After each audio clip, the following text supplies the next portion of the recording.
Hello everybody, today is Sunshine Chat. You know what we're going to talk about today? The clock. Now stop looking at the clock. Today is called Stop the Clock. You know, sometimes we would like to stop time. Years ago there was a TV program and it was called Stop the Clock. The contestant had a clock for 60 seconds and if they knew the answer they'd stop the clock. Then they would have more questions they could answer. Whatever contestant answered all the questions correctly before the clock rang, they won. They had 60 seconds. When it got to the last 5 seconds, everybody got excited and happy. If the person won before the clock ran out, you were relaxed and happy and clapping. If the person answered wrong and the clock time ran out, you felt sad or, try again. You might call this a high anxiety show. However, the contestants seemed to enjoy the challenge or the few seconds left to give an answer. Life has its moments, doesn't it? Stop the clock. Sometimes we might be at a party or a celebration and we wish time would just stop and leave us in this wonderful space. I did that about a week ago, seeing my niece for the first time in 8 months during this pandemic at a baby shower for her. I wanted to stay there all day and all of a sudden the party was over. Stop the clock.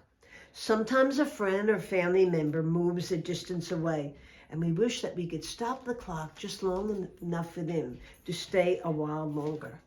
I'm sure we have all had experiences of wanting the clock to stop.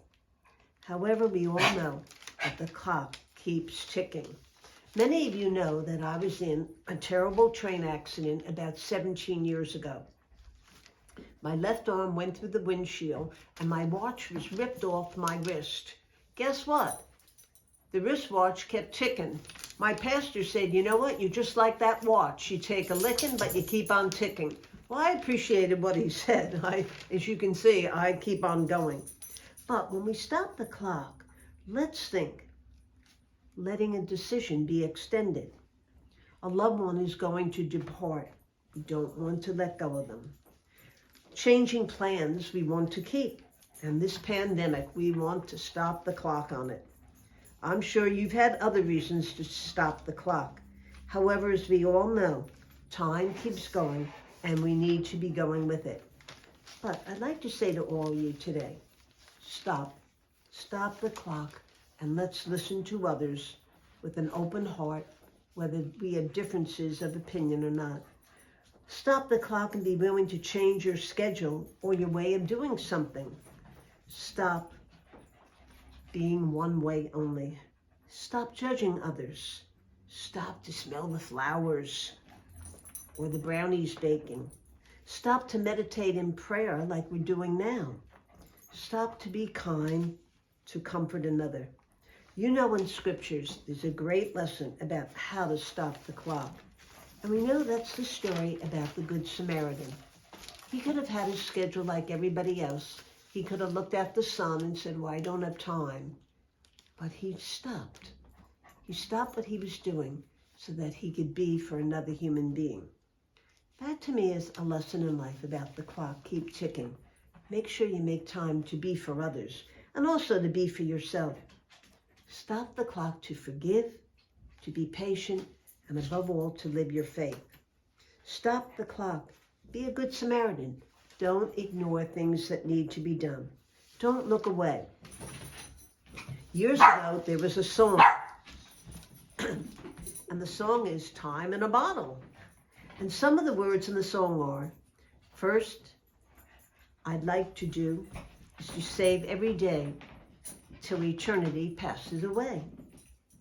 If words could make wishes come true, I'd save every day like a treasure. But there never seems to be enough time to do the things you want to do once you find them. If I had a box of wishes that had never come true, the box would be empty except for the memory of now they are known. If I could make days last forever, save the time you had and share it and use it for the good. So you don't have to put time in a bottle. Keep it in your heart. Take time and spend it with Jesus. Don't be overbusy, overwhelmed. We all do that. Overproductive, overabsorbed, overselfish, or self-absorbed. We all can stop the clock on negativity and be a little bit more positive. You know, time is the breath of heaven here in your life. And as Dorothy Day said, all the way to heaven is heaven right now. So in other words, stop not just being a good Samaritan, be a good neighbor, a good mom, a good dad, a good husband, a good wife, a good son, a good daughter, a good friend, even be a good stranger on the road to life. Yesterday, I got the car washed. That's why it rained today. And there was a young man, maybe in his late 20s, waiting for the car. As a burgundy color car came out, I thought it was his. I said, "Is that your car?" He says, "No, I wish it were." He said, "Do you wish it were yours too?" I said, "Yes, it's nice." He asked me what color my car was. I said, "Blue." He said, "Oh, that's nice." His car was just coming out. It was a very dark gray and an old car. But he said, "You know, when I get it washed, I feel like it's a new car." I said, "Oh, I get that." He asked me where I lived. I said, "In Bayside, I have a little Yorkie." He said, "Oh, that sounds like fun." And then he just looked at me, and I decided to tell him my name. I said, "Oh, I'm a sister, Sister Ave." He said, "Oh, isn't that nice?" I said, "It sure is." And then he said to me, "You know, I want to just thank you for taking time." Stop the clock, I thought, to talk to me. He said, "You know, sister, there's a lot of things in life I wish I hadn't done," or he said that I regret. And then just before they gave him the keys to his car for him to drive off, I said, "You know, sir," I said, "don't define yourself by the problems we've had." And I pointed to myself too, we've all had them. Define yourselves like how they refined you. And he had a big group, and he says, "I'll never forget the time that you and I spent together. It was at a car wash. It rained today, and I was thinking of that man and his car too, got dirty again, just like mine. But I'll never forget the time with a stranger." And I told him I would pray for him, and I'll continue to do that. So when you look at your clock, just think of tick-tock. It goes forward. The past is a memory. The present is right now, live it. And the future is what you and I hope for. But may our clocks be embraced by God's love. You know, some of you had the book, Breakfast with Jesus. And in the book, different people wrote about some time with Jesus they had. And in one, this friend of my brother's named Bill, he was talking about as Jesus came to his house, he'd like to have him there, but if Jesus wanted to go anywhere, he'd go with him. And then he said in his writing about Breakfast with Jesus, "You know what I tell the Lord? I wanted to thank him for the time that I had with my son who is now in heaven." And I thought to myself, he took that sorrow and he found meaning. Thank you, Lord, for the time that I had with my son and how you're caring for him in the kingdom now. That the man had time to be able to put down those thoughts. Now that's what we all have to do. That's what the sunshine of God's love is all about. It's taking time. Stop the clock sometimes and appreciate the time that you have. Take care, everybody. Have a sunshine day.